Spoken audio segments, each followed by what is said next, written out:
Students, digi lessons from the house of Navankur में आपका स्वागत है। बच्चों, आज हम कक्षा 6 के विषय सामाजिक विज्ञान की पुस्तक हमारे अतीत भाग 1 के अध्याय 2 आखेट खाद्य संग्रह से भोजन उत्पादन तक के बारे में पढ़ेंगे। बच्चों, आरंभिक मानव आखिर वे इधर उधर क्यों घूमते थे? हम लोग उन के बारे में जानते हैं जो इस उपमहाद्वीप में 20 साल पहले रहते थे। आज हम उन्हें आखेटक खाद्य संग्रह के नाम से जानते हैं। भोजन का इंतजाम करने के आधार पर उन्हें इस नाम से पुकारा जाता है। आमतौर पर खाने के लिए वे जंगली जानवरों का शिकार करते थे, मछलियाँ और चिड़ियाँ पकड़ते थे। फल, मूल पेड़ों की जड़ों को कहते हैं। दाने, पौधे, पत्तियाँ, अंडे इकट्ठा किया करते थे।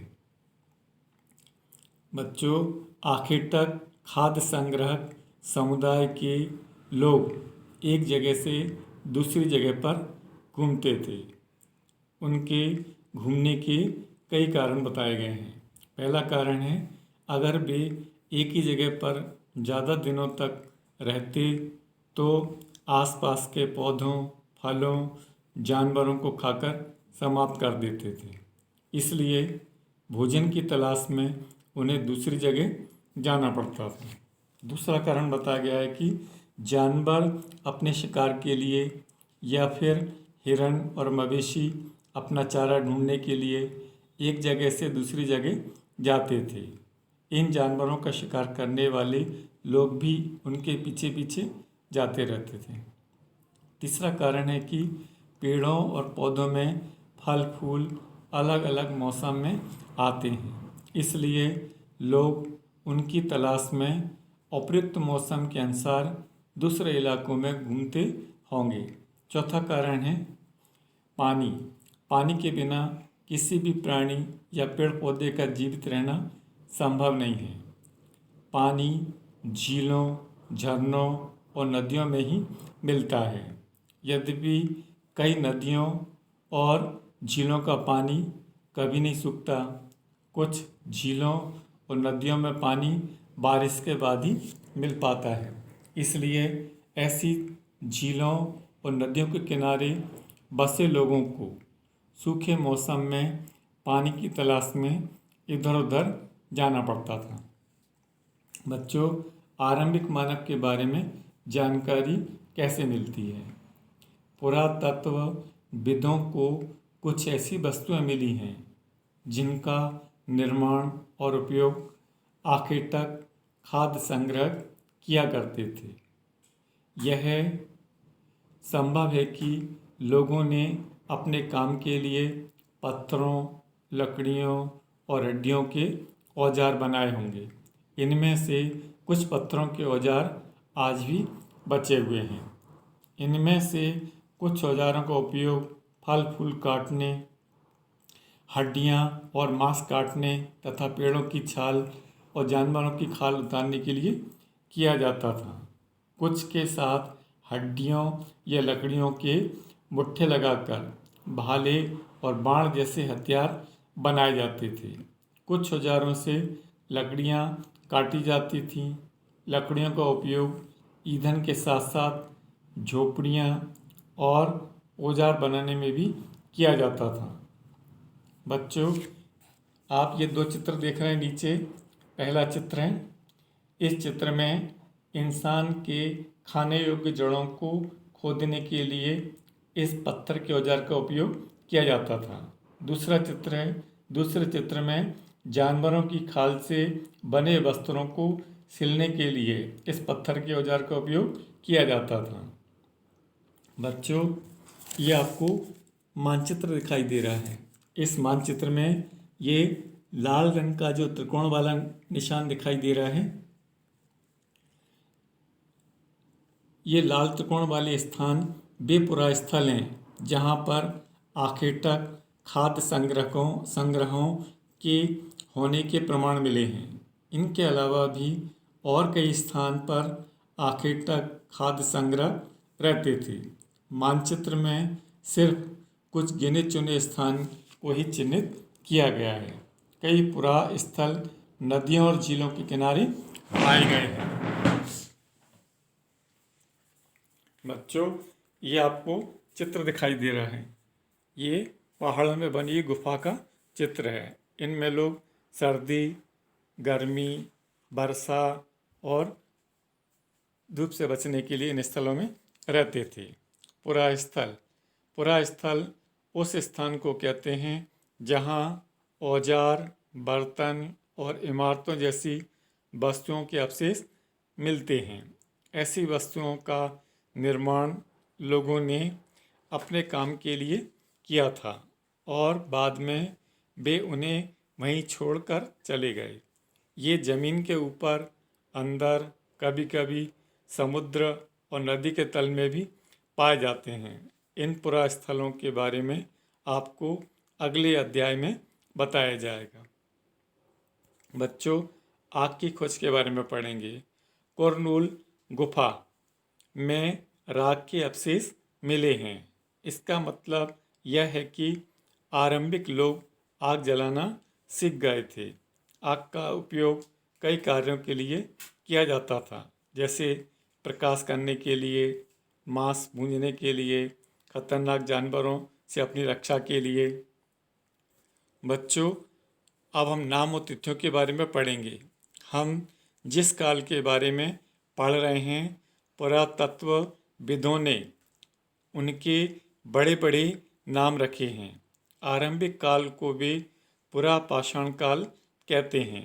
यह 2 शब्दों से मिलकर बना है। पुरा यानी प्राचीन और पाषाण यानी पत्थर। यह नाम पुरा स्थलों से प्राप्त पत्थरों के औजारों के महत्व को बताता है। पुरापाषाण काल 20 लाख साल पहले से 12,000 साल पहले के दौरान माना जाता है।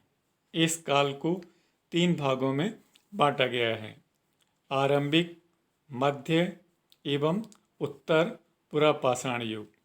मानव इतिहास की लगभग 99% कहानी इसी काल के दौरान घटित हुई।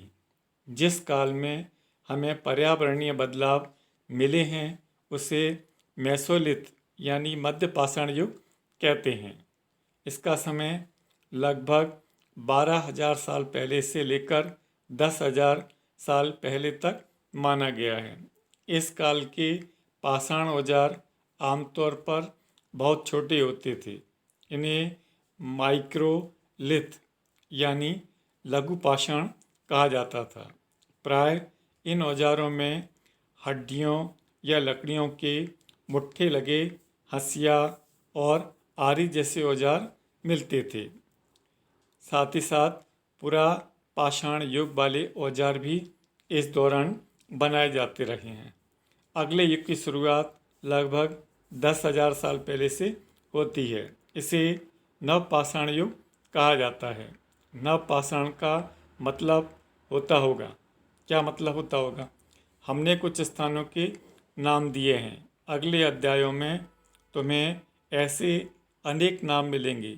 अक्सर हम पुराने स्थानों के लिए उन नामों का प्रयोग करते हैं जो आज प्रचलित हैं, क्योंकि हमें ज्ञात नहीं है कि उस काल में इनके क्या नाम रहे होंगे। बच्चों, बदलती जलवायु। लगभग 12,000 साल पहले दुनिया की जलवायु में बहुत परिवर्तन हुआ और गर्मी बढ़ने लगी। इसके परिणाम स्वरूप कई क्षेत्रों में घास वाले मैदान बनने लगे। इससे हिरण, बारहसिंगा, भेड़, बकरी, गाय जैसे उन जानवरों की संख्या बढ़ गई जो घास खाकर जिंदा रहते हैं। लोग इन जानवरों का शिकार करते थे। वे भी इनके पीछे पीछे आए और इनके खाने पीने की आदतों और प्रजनन के समय की जानकारी हासिल करने लगे। हो सकता है कि तब लोग इन जानवरों को पकड़कर अपनी ज़रूरत के अनुसार पालने की बात सोचने लगे होंगे। साथ ही इस काल में मछली भी भोजन का मुख्य स्रोत बन गई थी। बच्चों, खेती और पशुपालन के बारे में पढ़ेंगे। इसी दौरान उपमहाद्वीप के अलग अलग इलाकों में गेहूँ, जौ और धान जैसे अनाज प्राकृतिक रूप से उगने लगे थे। शायद महिलाओं, पुरुषों और बच्चों ने इन अनाजों को भोजन के रूप में इकट्ठा करना शुरू कर दिया होगा। साथ ही वे यह भी सीखने लगे होंगे कि यह अनाज कहाँ उगते हैं और कब पककर तैयार होते हैं। ऐसा करते करते लोगों ने इन अनाजों को खुद पैदा करना भी सीख लिया होगा और इस प्रकार वे धीरे धीरे किसान बन गए होंगे। बच्चों, इसी तरह लोगों ने अपने घरों के आसपास चारा रखकर जानवरों को आकर्षित करके उन्हें पालतू बनाना सीखा होगा। सबसे पहले जिस जंगली जानवर को पालतू बनाया गया वह कुत्ते का जंगली पूर्वज था। धीरे धीरे लोग भेड़, बकरी, गाय और सुअर जैसे जानवरों को भी पालने लगे। ऐसे जानवर झुंड में रहते थे और ज़्यादातर घास खाते थे।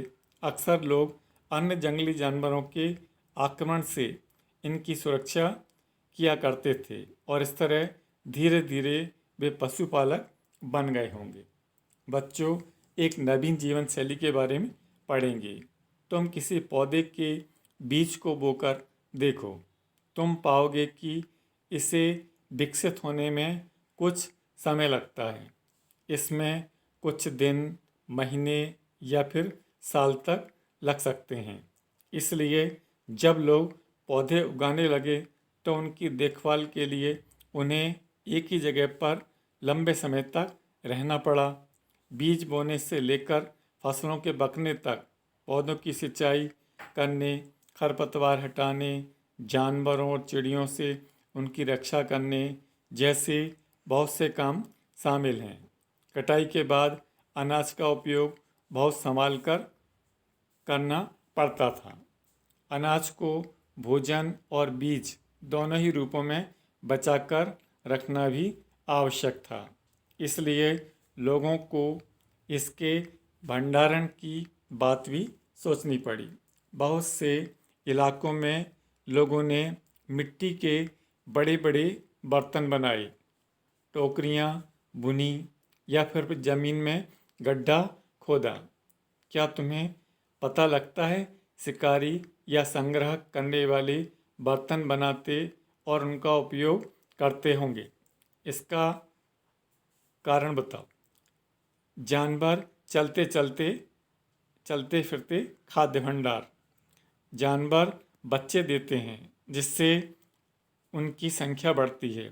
अगर जानवरों की देखभाल की जाए तो उनकी संख्या तो बढ़ती ही है, साथ ही उनसे दूध भी प्राप्त होता है जो भोजन का एक अच्छा स्रोत है। यही नहीं, जानवरों से मांस भी मिलता है। दूसरे शब्दों में पशुपालन भोजन के भंडारण का एक तरीका है। बच्चों, आरंभिक कृषकों और पशुपालकों के बारे में पढ़ेंगे। क्या तुमने कई नीले वर्ग दिख रहे हैं? पता है, इनमें से प्रत्येक बिंदु उस जगह को दर्शाता है जहां पुरातत्वविदों को शुरुआती किसानों और पशुपालकों के होने के सबूत मिले हैं। ये पूरे उपमहाद्वीप में पाए गए हैं। इनमें सबसे महत्वपूर्ण पश्चिमोत्तर क्षेत्र है। आधुनिक कश्मीर में और पूर्वी तथा दक्षिणी भारत में पाए गए हैं। बच्चों, वास्तव में ये निर्दिष्ट स्थान किसानों और पशुपालकों की बस्तियां थीं। इसे जांचने के लिए वैज्ञानिक खुदाई में मिले पौधों और पशुओं की हड्डियों के नमूने का अध्ययन करते हैं। इनमें से सबसे रोचक जले हुए अनाज के दानों के अवशेष हैं। ऐसा लगता है कि ये गलती से या फिर जानबूझकर जलाए गए होंगे। वैज्ञानिक इन अनाज के दानों की पहचान कर सकते हैं। इससे हमें पता चलता है कि इस उपमहाद्वीप के विभिन्न भागों में बहुत सारी फसलें उगाई जाती रही होंगी। वैज्ञानिक विभिन्न जानवरों की हड्डियों की भी पहचान कर सकते हैं। अध्याय अभी भाग 1 पूरा हो गया। आगे भाग 2 पढ़ेंगे। धन्यवाद।